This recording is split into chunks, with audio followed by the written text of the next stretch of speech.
Olá, bem-vindos a mais um vídeo aqui no canal Ricardo de Paris. Eu sou Ricardo e hoje temos mais um capítulo do livro História do Mundo para as Crianças, de Monteiro Lobato. Mas primeiro, curta o vídeo. E se for a primeira vez aqui, inscreva-se e acione o sininho para receber as notificações dos lançamentos. Já curtiu? Já se inscreveu? Já assinou o sininho? Não? É importante assinar o sininho. Assim você receberá as notificações e ficará por dentro de todos os lançamentos. Então, clique aqui no sininho. E agora, vamos para a história. Capítulo 58. As Descobertas. No dia seguinte, Dona Benta começou assim. De que livro você mais gosta, Narizinho? Não sei, vovó. Gosto de tantos. Gosto de Alice no País das Maravilhas. Gosto de Peter Pan. Gosto de... O livro que mais gosto é um que eu vou escrever, disse Emília, que andava sempre com essa ideia na cabeça. E, na verdade, o escreveu com o título de Memórias da Emília. O próximo livro que vamos ler será esse, Memórias da Emília. Então, aguarde. Acione o sininho para receber as notificações, ok? Assim, quando for lançado o livro, os capítulos aqui, você receberá em primeira mão. Pois naqueles tempos, disse Dona Benta, um livro que interessava grandemente as crianças era o das viagens de Marco Polo. Um dos meninos que mais o lia e relia chamava-se Cristóvão, um italianinho de Gênova. Cidade à beira-mar, com o porto sempre cheio de navios. Cristóvão ia sempre ao cais ver passar marinheiros, ou ouvi-los, porque de nada gostava tanto como de história. Depois que leu as viagens de Marco Polo, virou a cabeça de uma vez. Havia de ser marinheiro também. Havia de viajar, correr mundo, conhecer tanta terra exótica existisse. Aos 14 anos, entrou para um navio, no qual fez a sua primeira viagem. Depois fez outra e outra, até a idade madura, sem que nunca pudesse alcançar as terras descritas por Marco Polo em seu livro. A grande preocupação dos navegantes naquele tempo consistia em encontrar um caminho mais curto para as Índias, país que atraía a atenção de todos pelo negócio que era trazer de lá várias coisas de muita procura na Europa. O emprego da bússola permitia que se pensasse em caminhos novos. Na época, para sair da Europa e chegar na Índia, tinha que contornar toda a África. Ia para o leste, ia para o sul, até o Cabo da Boa Esperança, voltava e até a Índia. Uma volta enorme. Vou mostrar aqui no mapa, no globo dá para ver. Saia daqui da Europa, da Itália, toda a volta à África, até chegar na Índia. Depois, volta tudo de novo, até a Europa. Mais tarde fizeram aqui no Egito um canal de Suez. Teve notícia de algum tempo atrás de um navio que encalhou e bloqueou o canal, que facilitou muito disso, porque sai daqui da Europa, aqui, atravessa o Mediterrâneo, atravessa o canal de Suez, aqui, mais pertinho. Mas na época ainda não existia. Então eles queriam uma outra rota. O grande desafio na época era encontrar um caminho mais curto. Um dia eu parei.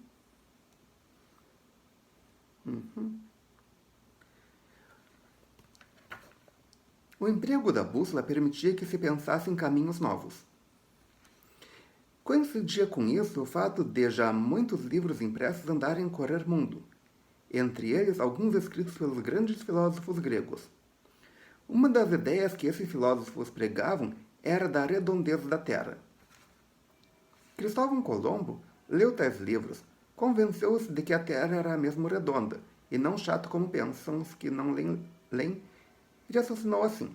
Se a Terra é redonda, um navio que parte daqui e vá sempre da direção leste, há de chegar lá. Quem sabe se fazendo assim, não poderia descobrir o tal caminho para as Índias que todos procuram? Muito mais fácil deve ser alcançar as Índias por mar do que por terra, como fazem. Com tal ideia na cabeça, Colombo nunca mais cuidou de outra coisa senão de realizar essa viagem. Toda a gente ria dele. Loucura, diziam. Quanto mais se riam, porém, mais Colombo se firmava no seu propósito. Mas sendo um simples marinheiro, sem recursos para comprar um navio e sem crédito para impor-se aos armadores, isto é, aos donos de navios, como fazer? Conte insistiu. Continuou a falar naquilo a toda a gente e a propor negócio a quantos encontrava. Não podendo conseguir na Itália, quem lhe desse atenção foi para Portugal, que nesta época andava a fazer o papel dos amigos dos antigos fenícios. Portugal só queria saber de coisas do mar. Estava no trono um rei amigo de aventuras. Infelizmente, esse rei não tinha imaginação suficiente para compreender as ideias de Colombo. Colombo não desanimou. Dirigiu-se à Espanha, então governada por um casal de reis, hoje famosos graças a Colombo, Fernando e Isabel. Colombo conseguiu ser recebido e expor-lhe os planos. Era mau momento, pois a Espanha estava ainda em luta com os árabes dentro do seu próprio território. Só depois de fim da luta, com a derrota dos árabes, pôde o casal de rei dar-lhes atenção. Fernando não quis arriscar a partida, mas Isabel quis. Interessou-se tanto pelos projetos do marinheiro de Gênova que ameaçou o marido de vender as suas próprias joias para adquirir os navios, caso Fernando se recusasse a fornecê-los. Fernando, então, mandou pôs às ordens de Colombo 3 naviozinhos, as naus Santa Maria, Pinta e Nina. Estava Colombo vitorioso, graças à sua inabalável convicção e espantosa tenacidade. Nesse caso, observou Narizinho, querer foi poder. Foi, concordou Dona Benta. Colombo pôde a força de tanto querer. Mas as naus aprestaram-se. E lá um belo dia partiram do porto de Palos, com cerca de 100 tripulantes a bordo. Muitos eram criminosos, aos quais fora dado a escolha entre o cárcere e essa aventura arriscadíssima, onde havia tudo a ganhar ou perder. É isso. Ou ficava na prisão o resto da vida, ou eu nessa aventura. Provavelmente escolheram entre se ficar no cárcere, ia ficar o cárcere não ia ficar lá, não ia sair pra nada. Assim, tinha alguma chance de fazer alguma coisa diferente. Muitos devem ter escolhido isso. Colombo tomou rumo leste e meteu-se pelo Oceano Atlântico adentro. Acho que o termo correto seria oeste. Oeste. Algum erro aqui tem um erro aqui. Era para oeste. Sempre na mesma direção, graças à preciosa bússola inventada pelos chineses. Vocês que ainda não viajaram, não sabem o que é ficar dias e dias dentro de uma casquinha solta sobre a imensidão das águas. Atualmente, quem só fica por dias e dias viajando de navio, quem vai fazer cruzeiro. Atualmente, na época que o livro foi impresso, publicado, as pessoas viajavam meses em navios para chegar no outro lado. Avião eram poucos e caros, muito caros para viajar. Então a maioria das pessoas viajava de navio. Atualmente só viaja de navio quem vai fazer cruzeiro. Ou pequenas viagens, coisa assim, mas grandes viagens, grandes rotas de... tudo de cruzeiro. Não tem mais naviozinho, infelizmente. O que você acha disso? Coloque nos comentários aqui embaixo. De qualquer lado que a gente olhe, só se vê água. Água e mais água. O sol nasce, fica a pino, descamba, desaparece e é só água. Água e mais água. Ora azul, ora verde, ora cor de chumbo. Às vezes sobrevêm temporais furiosos que deixam o mar revolto. Ondas enormes sobem e descem, levando consigo a embarcação, que por maior e mais forte que seja, nunca passa de uma simples pulguinha naquela imensidade. A senhora está me assustando, vovó, disse Pedrinho. Lembrei-me que tenho de viajar muito. Pois Colombo não se assustou com a vastidão dos mares, e durante um mês inteiro navegou sempre no mesmo rumo, sem avistar coisa nenhuma afora a água. Seus marinheiros começaram a sentar-se e a exigir volta. Estavam convencidos de que Colombo era um sonhador, ou melhor, um louco varido. Se era louco em querer suicidar-se, que se suicidasse sozinho. Eles não estavam dispostos a acompanhá-lo naquela aventura sem pé nem cabeça. Bolas. Colombo procurou convencê-los de todas as maneiras, mas inutilmente. Por fim, tratou de ganhar tempo. Pediu que o acompanhassem apenas por mais uns dias, se não se avistasse terra dentro desse prazo, então regressariam. A marujada aceitou a proposta resmungando. Apesar disso, começaram alguns a conspirar com o fim de lançar Colombo às águas. Voltariam então e diriam em Espanha que ele fora vítima de desastre, coisa muito comum no mar.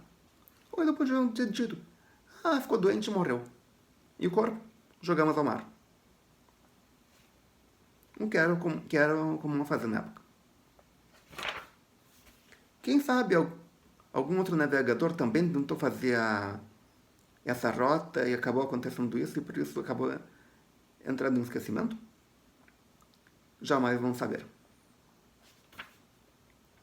Podiam fazer como os filhos de Jacó fizeram para José. No último momento, porém, quando já estava no fim do prazo que a tripulação concedera, um marinheiro viu um ramo de árvore flutuando sobre as ondas. Grande excitação. Para que o tal ramo aparecesse ali, era necessário que houvesse terra próxima. Ramo de árvore não cai das nuvens. Colombo encheu-se de ânimo e seus homens sossegaram. Logo depois dessa noite foi avistada uma luzinha lá longe. Luz quer dizer gente. Gente quer dizer terra. A terra procurada estava perto. Na manhã do dia 12 de outubro de 1492, os 3 naviozinhos aproximaram-se de uma costa. Colombo saltou e, antes de mais nada, ajoelhou-se para agradecer a Deus aquela grande vitória. Depois, fincou no chão a bandeira da Espanha e batizou a terra achada com o nome de Terra de São Salvador.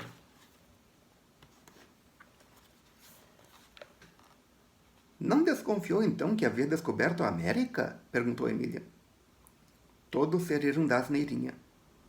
Como havia de saber, senhora Marquesa, se a América ainda não existia? Eles tinham aquelas terras desconhecidas, e que, como acabei de dizer, receberam o nome de São Salvador. Colombo supôs que haviam chegado às Índias, mas na realidade tinha encontrado apenas uma ilha, onde viu estranhos homens nus, de corpo pintado e com efeitos de penas na cabeça. Tão certo estava de ter chegado às Índias, que deu a esses homens o nome de índios, nome que, apesar de errado, ficou. Ou seja, cheguei nas Índias somente. Se é a Índia, esse é os índios. E acaba ficando. E a pergunta, como será que ia ficar depois a Índia quando encontrassem realmente a Índia? O nome ficou indianos. Índia, indianos. América, índios. Como se chamava essa língua na língua dos índios? Guanaani. É uma das ilhas Watling, no arquipélago das Bahamas, ou Lacaias, nas Antilhas, pertencente aos ingleses. Atualmente as Bahamas não pertencem mais aos ingleses, constituindo um país independente. Nota do editor. Ou seja, embora na época fosse território inglês, na época que foi publicado, atualmente não é mais. Aos ingleses, admirou-se Pedrinho. Isso é desaforo. Essa ilha não deveria pertencer a ninguém. Devia ser um santuário americano como a Meca dos árabes, e todos os habitantes desse continente deviam ir para lá pelo menos uma vez na vida rezar pela alma de Colombo. Se não fosse ele, nós não existiríamos. Será? Será que não teria chegado outra pessoa que teria descoberto a América? Coloque nos comentários aqui abaixo o que você acha. Se Colombo não tivesse chegado na América, se ele tivesse ido, os marinheiros tivessem se rebelado e voltado, o que teria acontecido? Alguém teria descoberto a América no lugar dele? Responda o que você acha aqui abaixo. Quem teria descoberto? E como fez Colombo depois da descoberta? Quis saber Narizinho. Explorou a ilha e as outras próximas em procura de ouro, que era a única coisa que interessava os espanhóis. Não encontrou nada, nem viu nenhum dos portentos contados no livro de Marco Polo. Ele estava certo de que aquilo era a Índia, ou a China. Bem pouco espertinho, disse Emília. Eu adivinhava logo. Os chineses têm rabicho e os indianos têm turbantes. Na época eles não sabiam disso. Dona Benta riu-se da ideia e continuou. Dias depois, Colombo fez-se de volta para a Espanha, levando a bordo vários daqueles homens cor de cobre e também amostras de fumo, planta que a gente da Europa desconhecia. O fato de ver os índios fumando muito impressionava Colombo. Quer dizer, vovó, que o fumo é nativo das Américas? Sim, antes da descoberta da América, ninguém sabia o que era fumar. Isso na Europa, porque os índios da América fumavam a valer. Eu acredito que eles fumavam um pouco. Quando alguém passava lá pelo lado onde tinha alguma planta de fumo, ia lá, recolhia um pouco, fazia um cigarinho ou sei lá o que for que usassem e fumava. Não tinha essa indústria que tem hoje, que a pessoa passa o dia inteiro, que tem um fumante que passa o dia inteiro fumando. Depois tem câncer e não sabe por quê. Mas Colombo voltou, e a notícia da sua descoberta virou a Espanha de pernas para o ar. Só se falou nisso uma porção de tempo.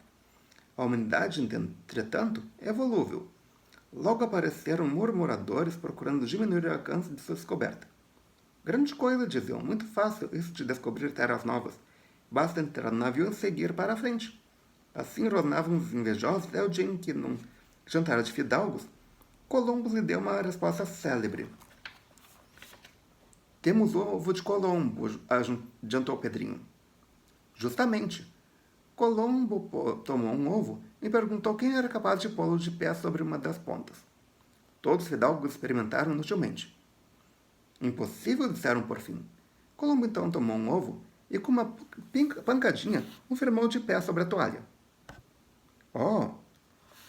Assim é fácil, exclamaram os fidalgos. Facílimo, disse Colombo.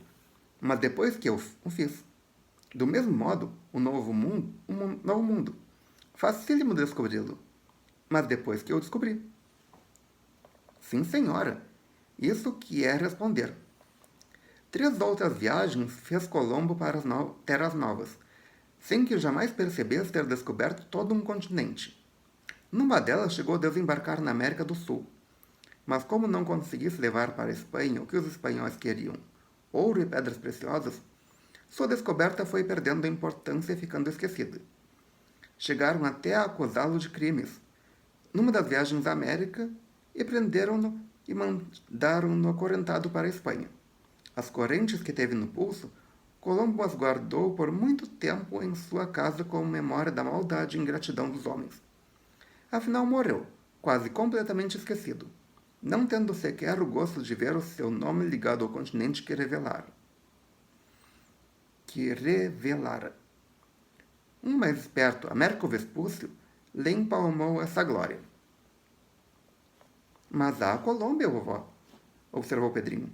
Sim, unicamente a Colômbia. De todos os países da América, soube honrar o grande Colombo. As consequências da sua descoberta foram imensas. Olhem que isso de aumentar o mundo de todo um continente não é brincadeira. Devemos, portanto, venerá-lo sempre. Num mundo tão cheio de grandes homens, que outra coisa não fizeram senão matar, matar, matar, destruir, destruir, como esse lote de reis Césares, cães, imperadores, generais que entopem a história. Como ali havia gente encontrar um que, em vez de destruir, criou. Viva Colombo! Gritou Emília. Viva! Viva! E assim termina mais um capítulo. Se você gostou, clique em curtir. Adicione esse vídeo aos seus favoritos, compartilhe com seus amigos e traga um novo inscrito. Nossa nova meta agora é 250 inscritos. Ok? Obrigado pela presença. Obrigado pela audiência.